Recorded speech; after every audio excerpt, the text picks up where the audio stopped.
नमस्कार, मैं Ajay Solanki, astro adviser, ज्योतिष सीखना सरल सीरीज़ के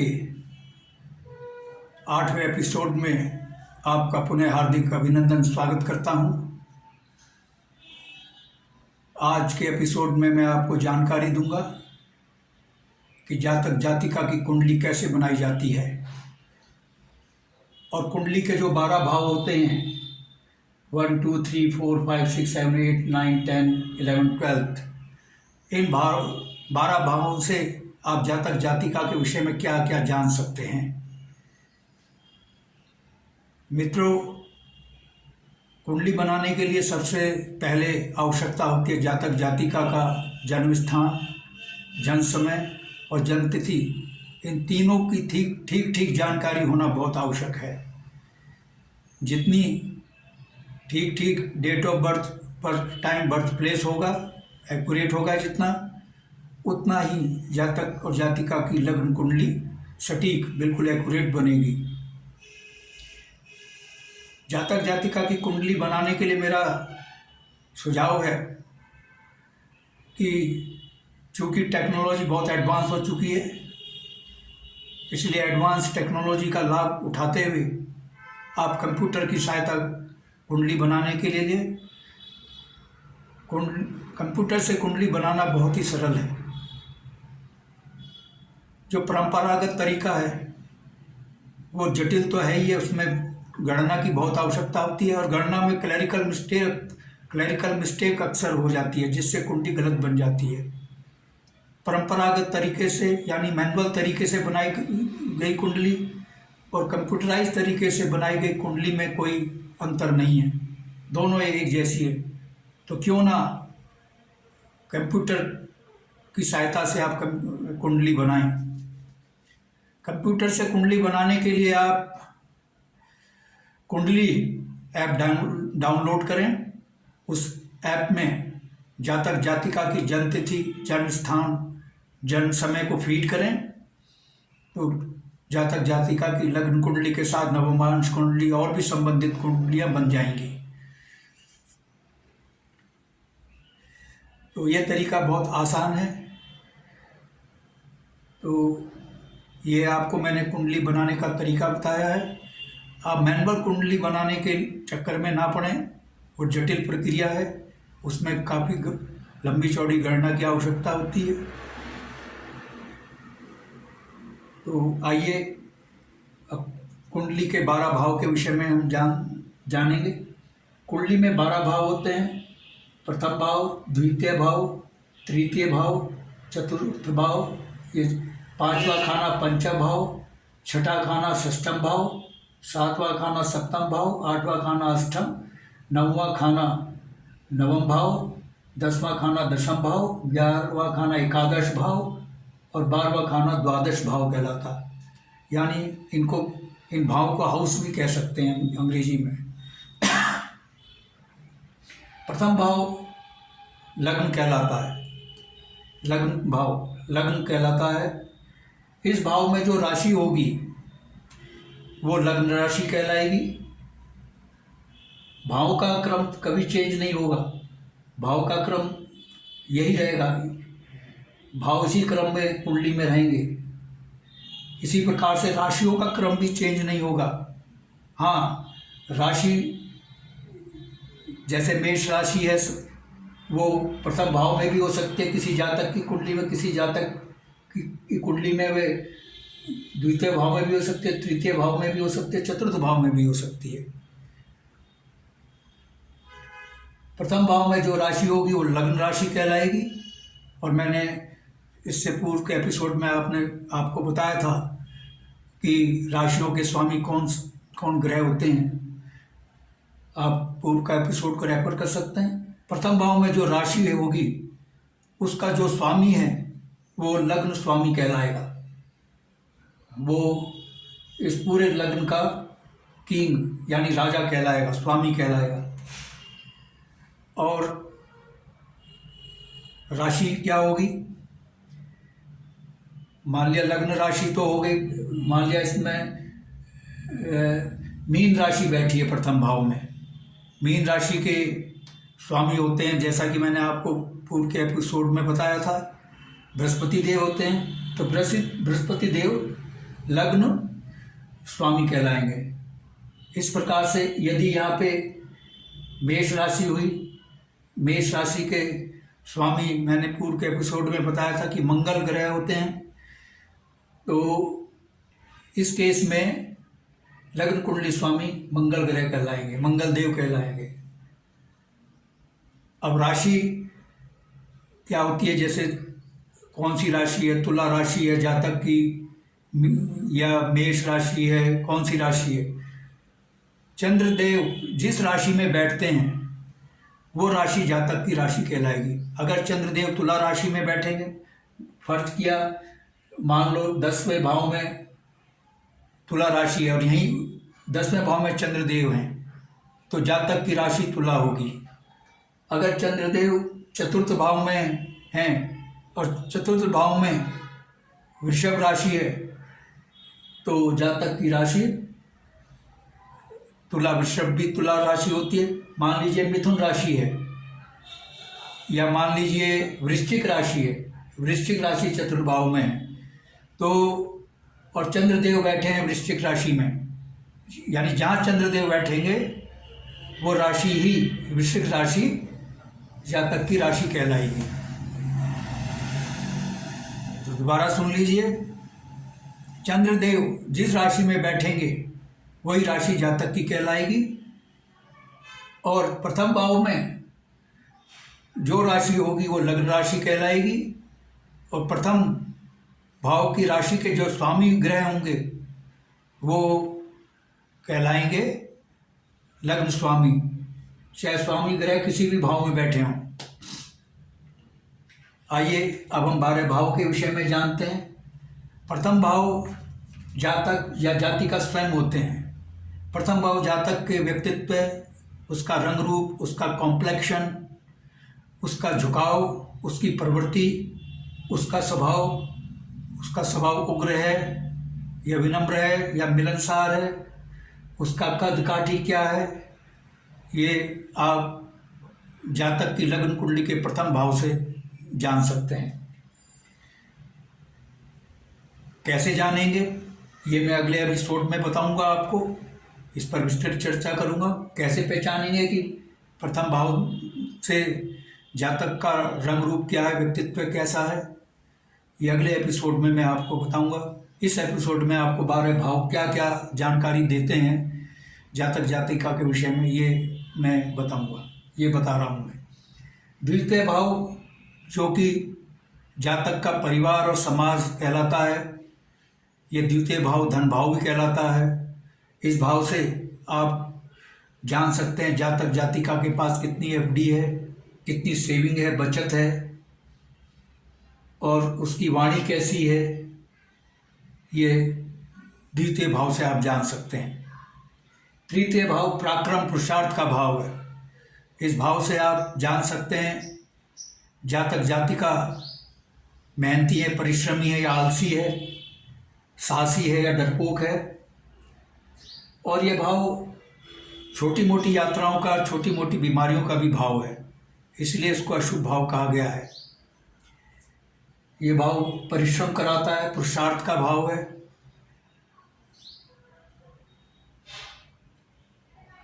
और चतुर्थ भाव जो है, तीसरा भाव छोटी मोटी बीमारियों का भी भाव है। और चतुर्थ भाव है जिसको कि सुख भाव भी कहते हैं, ये आपकी माता का, जातक जातिका की माता का भाव है। इस भाव से आप जान सकते हैं आपकी माता से संबंध कैसे रहेंगे। जिस प्रकार से आप तीसरा भाव जो है वो छोटे भाई बहनों का भी भाव है। तीसरे भाव से आप जान सकते हैं छोटे भाई बहनों से आपके संबंध कैसे रहेंगे, कितने छोटे भाई बहन होंगे आपके, ये तीसरे भाव से जान सकते हैं।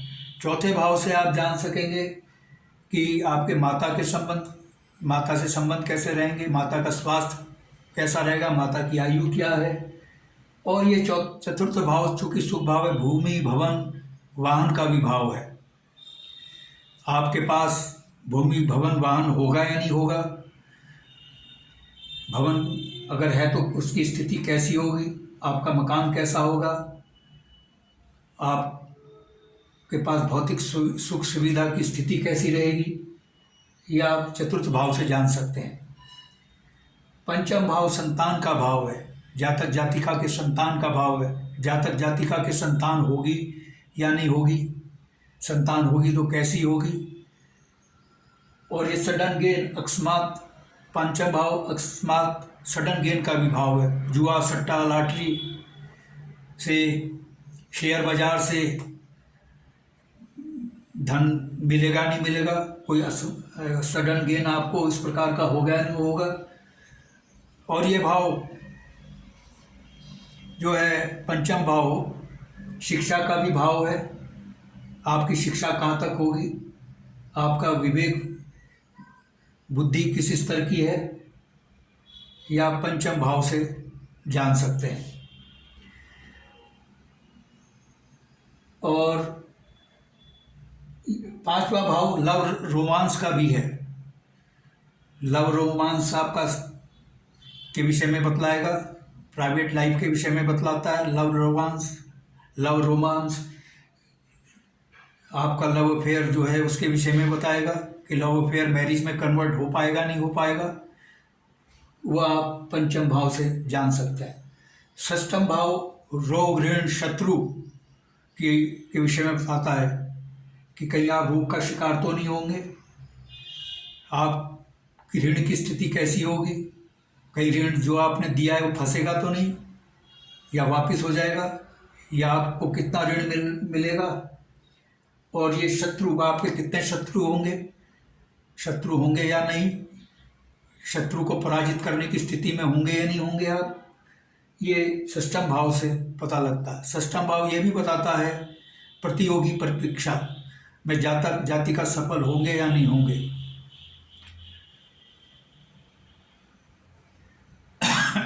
सप्तम भाव आपकी पत्नी का है, आपके पारिवारिक सुख आपको मिलेगा नहीं मिलेगा, ये सप्तम भाव से पता चलेगा, आपकी पत्नी कैसी होगी।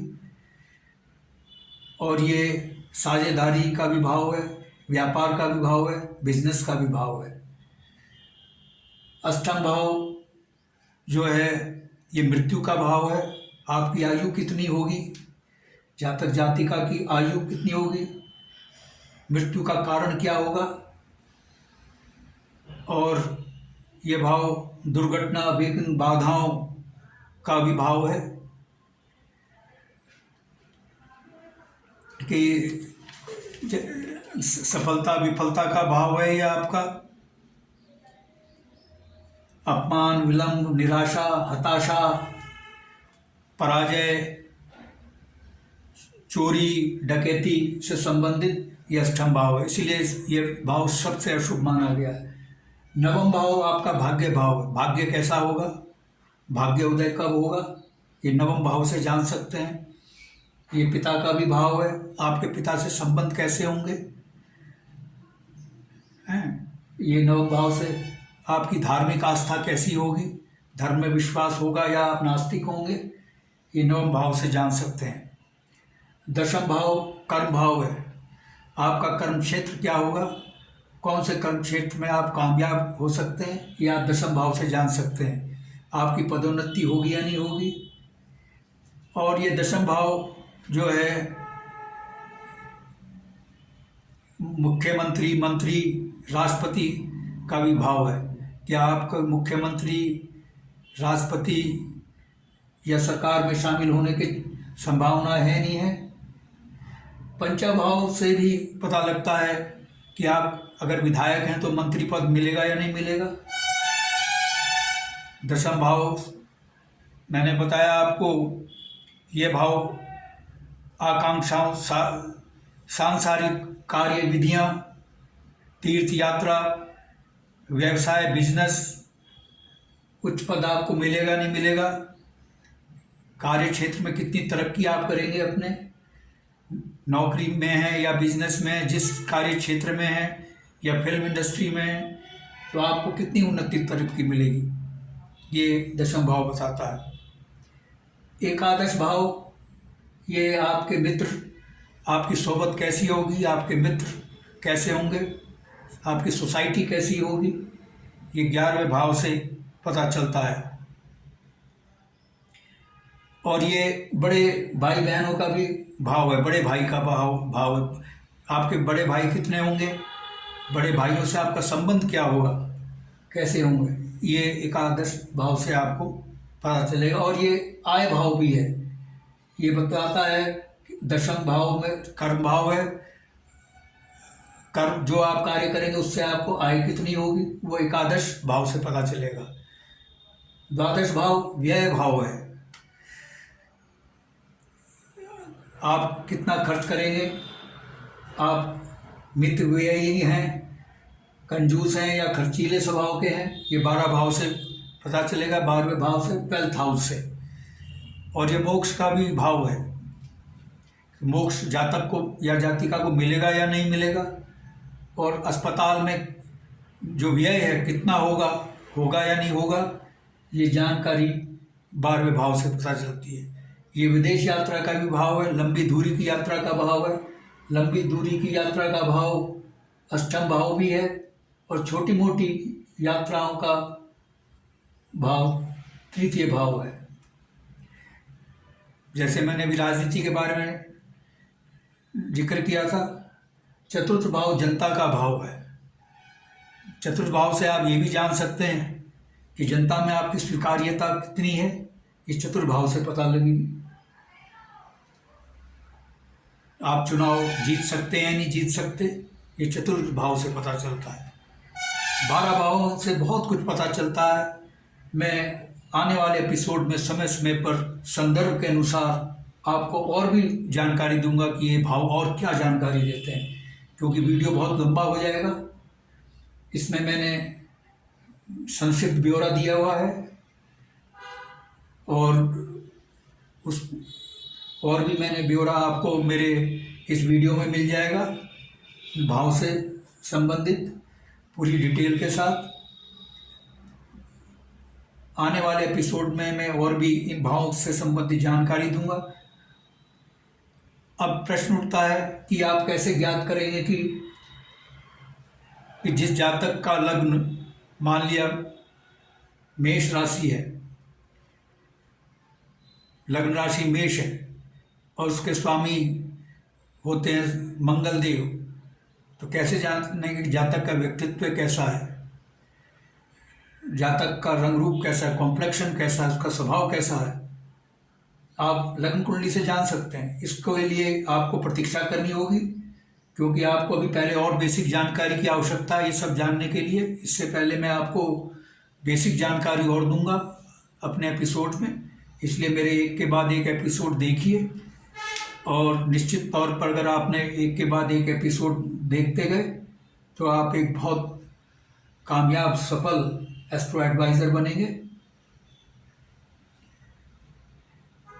अगले एपिसोड में मैं आपको जानकारी दूंगा योग मारक और योग कारक ग्रहों के विषय में, यानी कौन से ग्रह कुंडली में योग कारक होते हैं, कौन से योग मारक होते हैं, यानी कौन से लाभकारी ग्रह होते हैं लग्न कुंडली में, कौन से आपको नुकसान पहुंचा सकते हैं।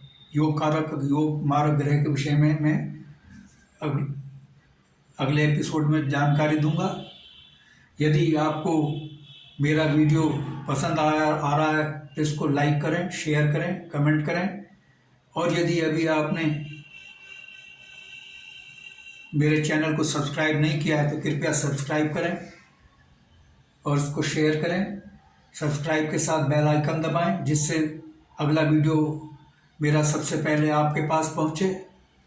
और आपके मन में जो भी सवाल हैं, प्रश्न हैं, वो कमेंट बॉक्स में जाकर आप कर सकते हैं। इसके साथ ही यदि आप अपनी कुंडली की व्याख्या विश्लेषण कराना चाहते हैं, कुंडली से संबंधित आपके मन में कोई सवाल है, प्रश्न है, तो आप अपनी जन्म तिथि, जन्म समय व जन्म स्थान बिल्कुल ठीक मेरे व्हाट्सएप नंबर जो कि मैंने यहाँ दिया हुआ है भेज सकते हैं और अपने प्रश्नों का उत्तर पा सकते हैं। बस आज इतना ही। अगले एपिसोड तक के लिए आपसे इजाज़त। धन्यवाद, नमस्कार।